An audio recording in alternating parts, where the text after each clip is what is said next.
Bonjour à tous, j'espère que vous allez bien. Je vous retrouve pour une nouvelle vidéo qui fait un petit peu suite du coup à ma dernière par rapport au lipœdème. Donc pour ceux qui ne l'ont pas vu et ceux que ça intéresserait, je vous mets le lien de la vidéo en barre d'information de celle-ci. Je vais vous parler du coup maintenant du rééquilibrage alimentaire que je suis depuis maintenant 6 semaines. Tout simplement parce que du coup je suis allée voir une nutritionniste, donc c'est un médecin avec qui j'ai pu un petit peu discuter, qui m'a donné quelques conseils et qui m'a du coup donné un programme à suivre. Donc je vais vous en parler aujourd'hui et je vais vous parler donc des résultats pour ces 6 premières semaines. Je vais quand même vous faire un petit peu le point de mon parcours à ce niveau-là. Certains d'entre vous sont là depuis un moment et du coup vous aviez pu déjà voir il y a un peu moins d'un an les vidéos que j'ai fait à propos de Weight Watchers. Alors moi c'est vrai que j'ai jamais été très mince. Bon, au final, la vidéo sur le lipœdème explique aussi le pourquoi, donc je vais pas rentrer dans les détails, mais il y a eu vraiment un moment, notamment avant notre mariage, où j'ai voulu perdre du poids et j'avais du coup commencé Weight Watchers. Je l'ai fait pendant plusieurs mois, j'ai perdu du poids vraiment très vite. J'avais perdu plus d'une quinzaine de kilos. Mais l'erreur que j'ai commise, c'est qu'une fois que j'avais atteint en fait le poids que je voulais, j'ai arrêté et je n'ai pas fait de stabilisation. Donc forcément, j'ai pas repris le poids tout de suite, mais au fur et à mesure, c'est revenu et c'est vrai que quand on fait pas la stabilisation, c'est souvent le résultat qu'on obtient. Donc malheureusement, on va dire que ce que j'ai fait pour de Weight Watchers, c'était un petit peu inutile à ce moment-là. J'avais du coup repris après le premier confinement, donc je crois que j'avais recommencé en mai ou en juin, il me semble que c'était en mai l'année dernière. Bon, parce que clairement, moi qui ne grignote pas spécialement là pendant le confinement, comme beaucoup d'entre nous, ça n'a pas aidé. J'ai commencé à beaucoup grignoter, ce qui n'était pas mon cas. Donc j'ai voulu refaire Weight Watchers. Alors je l'avais fait quand même un petit peu moins strict que la première fois. Je ne vais pas rentrer dans le détail, hein. Vous avez les vidéos, je pourrais vous les remettre en barre d'infos aussi si vous voulez. Mais j'avais commencé à perdre du poids. Il me semble que j'avais perdu 5-6 kilos, quelque chose comme ça. J'ai voulu mettre Weight Watchers entre parenthèses pour 2 semaines en fait, au moment où on a déménagé, où on est revenu en France, puisqu'à ce moment-là on vivait en Allemagne. Et malheureusement, ben, en fait, je me suis un peu laissé prendre à mon propre piège. C'est qu'en mettant ça entre parenthèses pendant 2 semaines, quand on est revenu, on a un peu enchaîné les repas de famille, les repas entre amis, les apéros, on a retrouvé la nourriture française du sud, etc. Donc ben, forcément, j'ai jamais repris Weight Watchers. Et puis du coup, ben, clairement, les 5-6 kilos que j'avais perdus, je les ai repris. Du coup, au mois d'octobre ou novembre, j'ai contacté cette nutritionniste qui m'a été recommandée. Bon, j'ai eu un rendez-vous du coup que mi-janvier, je crois, ou fin janvier. Non, fin janvier. Donc ça avait mis un peu de temps, il y avait du délai. Donc jusque-là, j'ai attendu. Bon, ça m'a permis aussi de laisser passer les fêtes du coup tranquillement pour pas me stresser avec ça. Du coup, je l'ai vu fin janvier. Du coup, lors du rendez-vous avec la nutritionniste, on a un petit peu abordé ma façon de manger et mon parcours au niveau du poids. Donc les différents stades que j'avais atteints, ce que j'avais perdu avec Weight Watchers, ce que j'avais repris, etc. Elle m'a posé quelques questions pour un petit peu connaître mes habitudes alimentaires. Et bien sûr, elle a pris mes mesures, ce que moi je n'ai pas fait cette fois parce que je l'avais fait pour Weight Watchers. Mais seuls, en fait, on les prend pas très bien. Je suis pas sûre de les prendre au bon endroit et toujours au même endroit à chaque fois. Donc du coup, je me suis dit que c'était mieux qu'elle les prenne elle et à chaque fois que je la reverrai, on ferait le point et moi, je ne ferai que me peser. Donc quand elle m'a pesé, elle a une balance un petit peu spéciale, bon en soi que je pourrais aussi acheter ici. Vous savez où on peut voir vraiment le détail, c'est-à-dire la composition du corps, la masse graisseuse, la masse musculaire, l'eau, etc. Bon, moi il s'est révélé que je faisais beaucoup de rétention d'eau, que j'avais une très bonne masse musculaire et que bon effectivement la masse graisseuse était un petit peu plus élevée que ce qu'il faudrait, mais que le problème c'était surtout l'eau. Bon, c'est un peu lié justement au lipœdème, mais je ne vais pas rentrer dans le détail. Et du coup, suite à ça, elle m'a donné quelques conseils. À savoir que bien sûr, moi, j'ai une difficulté, c'est que je suis intolérante à notamment lactose et fructose. Alors, lactose, je m'y fais parce que déjà, il existe des produits sans lactose et aussi parce que j'ai un médicament que je peux prendre. Donc, c'est de la lactase, en fait, tout simplement, puisque c'est ce qui manque quand on est intolérant et ça me permet de supporter ce que je mange. Donc je peux le prendre de temps en temps quand je veux manger quelque chose à base de lactose sans être malade. Par contre, je suis aussi intolérante au fructose et donc ça, c'est ce qu'il y a dans certains fruits, beaucoup de fruits d'ailleurs et certains légumes. Et du coup, c'est beaucoup plus compliqué de trouver des choses que je peux manger sans être malade. Et surtout je suis très compliquée pour les fruits et légumes et forcément ce que j'aime le plus c'est ce qui contient du fructose, sinon c'est pas drôle. Du coup voilà, on a un petit peu discuté, elle a pu me donner quelques conseils et puis de toute façon il faut aussi que je fasse quelques essais par moi-même, donc c'est ce que j'ai fait ces 6 dernières semaines. Mais je vais un petit peu vous expliquer du coup ce qu'elle m'a donné comme programme. Du coup, elle m'a donné une feuille comme celle-là. Elle m'a décrit du coup petit déjeuner, déjeuner, collation et le dîner en me notant aussi en bas quelques conseils. Donc je vais déjà commencer par les conseils. Moi je lui ai expliqué que je mangeais assez vite. C'est vrai qu'en général en 10 minutes c'est bouclé. J'aime pas trop passer de temps à table, à part quand on est en famille par exemple, mais sinon ça m'intéresse pas trop, je mange assez vite, voilà. Et c'est vrai que d'ailleurs souvent du coup de toute façon je me retrouve à la tante Steven, donc ça revient au même et je sais que c'est un défaut. Donc elle m'a conseillé de prendre au moins 20 minutes pour manger, quitte à poser la fourchette du coup de temps en temps, pas forcément entre chaque bouchée, mais pour prendre plus de temps, parce que ça me permettrait aussi de pouvoir voir quand mon corps, mon estomac on va dire est plein, quand je n'ai plus faim, alors que du coup c'est vrai qu'en mangeant vite, en fait au bout d'un moment ça donne mal au ventre parce que souvent on dépasse cette limite.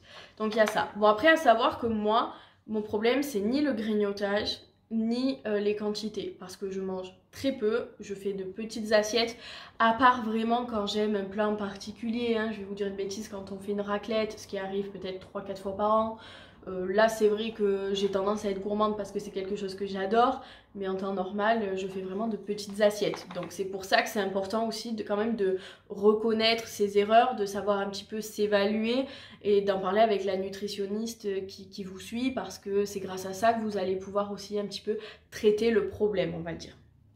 Ensuite aussi je lui ai expliqué que je buvais très peu. Alors déjà je buvais avant que du soda.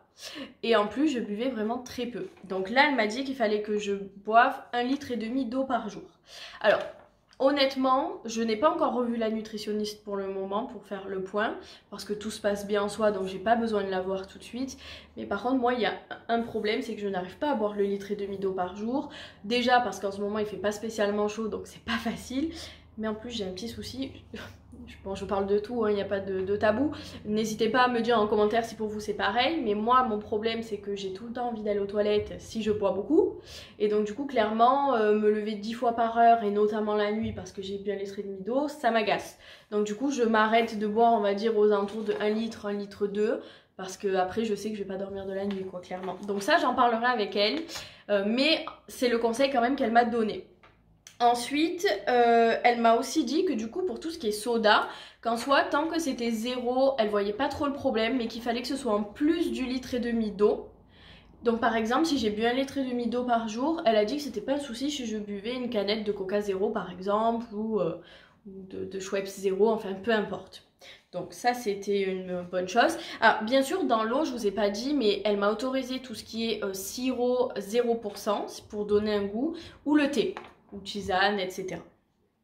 Et ensuite, comme je lui ai dit que pour Noël, Steven m'avait offert un vélo elliptique, puisque c'est ce que je voulais, elle m'a dit d'en faire 15 minutes par jour. Donc à puissance minimale, quitte à augmenter un petit peu la cadence si c'était trop facile à le faire plus vite.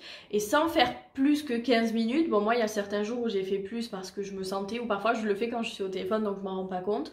Mais vraiment de faire 15 minutes tous les jours pour tenir le rythme.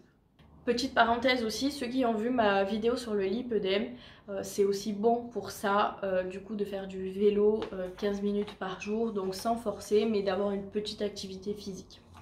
Du coup, pour le programme, donc pour le petit déjeuner, elle m'a noté en fait pour tous les repas tout ce que je pouvais manger, mais à chaque fois c'est le maximum, c'est-à-dire qu'il ne faut pas que je mange tout, mais il faut que je mange à ma faim, donc il ne faut pas que je me prive, il ne faut pas que j'ai faim. Et elle m'a quand même noté ce qui était le minimum. Par exemple, pour le petit déjeuner, elle a noté 4 tranches de pain complet, donc bien sûr pas de pain demi, ou pain aux céréales, du beurre allégé, par exemple type, vous savez, le beurre brie de light à 15%, un yaourt, et une boisson chaude, en me notant que le minimum pour elle c'était les 4 tranches de pain complet.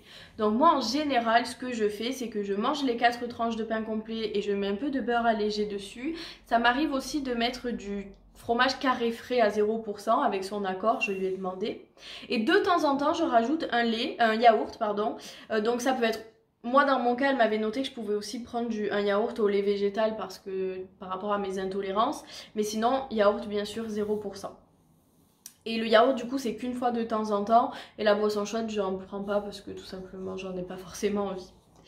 Pour le déjeuner, elle m'a noté en entrée soupe ou crudité. Donc par exemple, ça peut être la salade, des tomates, enfin il y a des endives. Mais elle m'a noté par exemple pas de carottes, pas de maïs, pas de betterave et pas d'avocat. Et bien sûr je peux rajouter de l'huile d'olive, faire une petite vinaigrette avec, ça c'est pas un souci.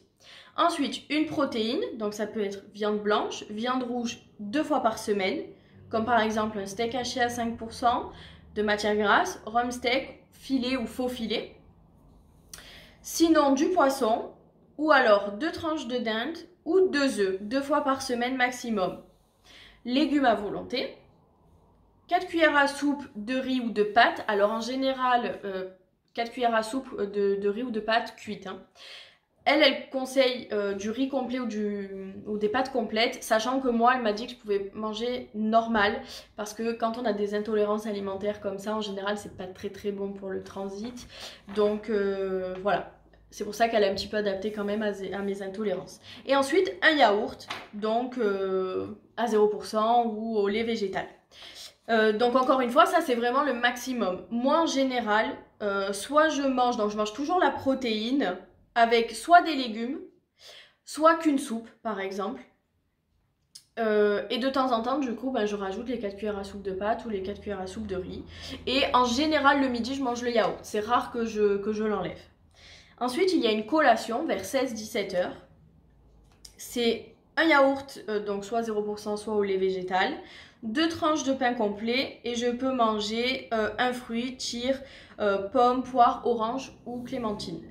Sachant que pour elle, le minimum c'est le yaourt. Alors, pour être honnête, j'avais pas l'habitude de faire une collation. Moi, je grignote pas entre les repas et en plus, quand je travaille, clairement, j'ai rarement le temps. Alors là, c'est vrai que du coup, j'essaie de le faire. Il y a eu quelques jours où j'ai oublié, prise par mon travail, j'avais tellement de choses à faire et comme j'avais pas faim, j'y ai pas pensé. Mais j'essaie quand même de le faire et donc le minimum, c'est un yaourt. Je n'ai jamais mangé de tranche de pain complet parce que clairement, j'ai pas faim. Donc c'est le yaourt simplement. Et ensuite, le dîner, c'est exactement la même chose que le déjeuner. Sauf que je peux manger un deuxième yaourt si je veux, parce qu'elle ne veut surtout pas que je me couche avec la faim. Encore une fois, moi le problème c'est vraiment pas les quantités. Donc en général, comme le midi, ça va être soupe ou légumes à volonté, une protéine et un yaourt. Et encore que le yaourt, je le mange pas toujours.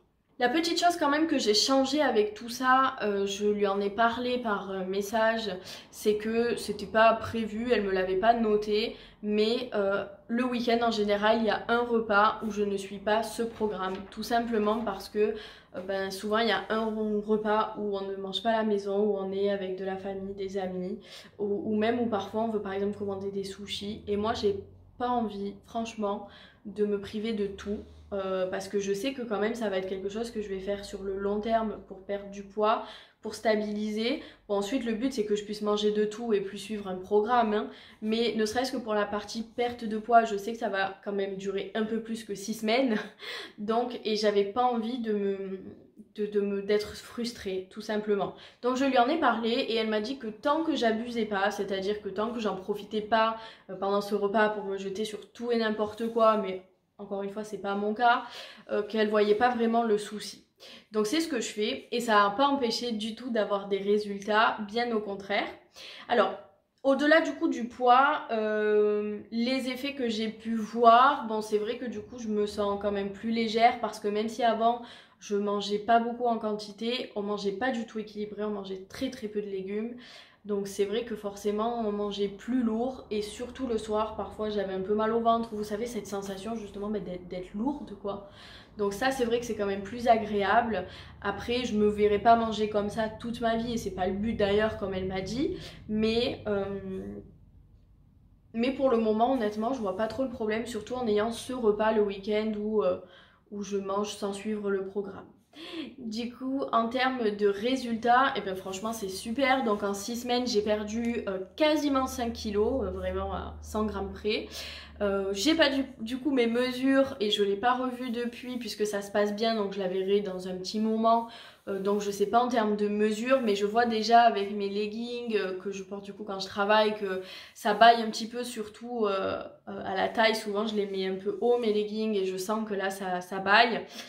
Alors moi c'est vrai que justement, bon je reviens à la vidéo du lipœdème, mais comme vous le savez, je l'ai expliqué dans cette vidéo, quand j'avais fait Weight Watcher, j'avais beaucoup perdu de poids, mais surtout du haut et pas du bas. C'est lié du coup à la maladie que j'ai. Donc c'est vrai que pour le moment avec mes pantalons, surtout les jeans, au niveau des jambes, je vois pas d'amélioration, mais ça je m'en doutais parce que j'en ai vu très peu aussi avec Weight Watchers. Quand je me regarde dans le miroir, je vois que mon ventre est moins gonflé, donc je vois aussi clairement une amélioration à ce niveau-là. Ma grand-mère qui me voit régulièrement, elle m'a dit aussi qu'elle trouvait que j'avais perdu du visage, etc. Donc voilà. Sur soi-même, c'est vrai que c'est plus difficile de voir vraiment des effets, mais en tout cas sur la balance, ça ne trompe pas. J'ai perdu du coup quasiment 5 kilos en 6 semaines, sachant que je me sens pas spécialement frustrée. Je trouve que c'est vraiment super. Par rapport du coup à l'objectif, on s'est fixé une fourchette avec la nutritionniste on s'est basé en fait tout simplement sur les différents poids que j'ai eu dans ma vie et surtout le poids auquel je me suis sentie le mieux. Elle n'est pas pour se fier à l'IMC déjà parce qu'elle dit, comme elle dit, tout le monde est différent. Si on se fie à mon IMC, en plus je suis très petite, donc du coup le poids est, enfin, c'est assez restreint et elle pense que clairement je devrais être au régime toute ma vie si je veux atteindre ce poids-là. Et surtout il y a un autre truc sur lequel on s'est basé et ça c'est assez personnel, c'est justement le lipœdème. Si on fait en sorte que j'atteigne par exemple, je vous dis une bêtise, 52 kilos, le problème c'est que je vais être clairement anorexique en haut et j'aurai toujours des jambes énormes. Donc encore une fois, pour ceux qui ne comprennent pas, regardez la vidéo. Je ne peux pas tout répéter dans celle-là, mais c'est pour ça qu'on s'est basé sur un poids qui, officiellement, je serai toujours en surpoids. Mais c'était mon poids de forme puisque c'est le poids où je suis restée le plus longtemps. Et c'est un poids où j'ai été stable pendant très longtemps et où moi je me sentais hyper bien. Donc on est parti sur ce poids là. Bon, il y a une petite fourchette à 2-3 kilos près, donc c'est pour ça que je vous en parle pas tout de suite. Je vous dirai au fur et à mesure, mais en tout cas pour le moment, donc j'ai perdu quasiment 5 kilos. Bon, on va dire 5 kilos pour arrondir. Franchement je suis hyper contente parce que je vois que ça marche. J'ai hâte bien évidemment de continuer, j'espère que même si je sais que la stabilisation après ça va être long, et c'est d'ailleurs pour ça que je suis passée par une nutritionniste parce que je sais que mon point faible c'est la stabilisation. Ça sera pas la perte, en soi la perte j'aurais pu le faire toute seule, mais c'est pour la stabilisation. Donc là pour le moment je la vois pas trop parce que ça se passe bien, mais je sais qu'au moment de la stabilisation je vais avoir besoin de la voir régulièrement pour avoir ses conseils et vraiment que ça se passe bien. Donc on verra à ce moment-là, mais c'est vrai que pour le moment je suis hyper contente. Ça se passe très bien, j'ai hâte de voir la suite, même si je sais que ça va ralentir, hein, ça prendra plus de temps pour les prochains kilos. Au début c'est toujours rapide, mais en tout cas c'est hyper motivant. Surtout en commentaire si vous avez des questions, n'hésitez pas à me les poser, j'y réponds avec plaisir, ou même sur Instagram sans aucun problème. J'espère que cette vidéo a été assez claire et que ça vous aura plu. Maintenant du coup quand je ferai des retours de cours, je pourrai vous parler un petit peu des menus. Jusqu'à maintenant je restais discrète parce que je voulais vous parler du coup du programme que je suivais, mais je pourrai vous en parler du coup dans les prochains retours de course. Donc comme d'habitude, si cette vidéo vous a plu, n'hésitez pas à la liker, la commenter, la partager. Et surtout n'hésitez pas à vous abonner à ma chaîne si ce n'est pas encore fait. Je vous fais de gros bisous et je vous dis à bientôt.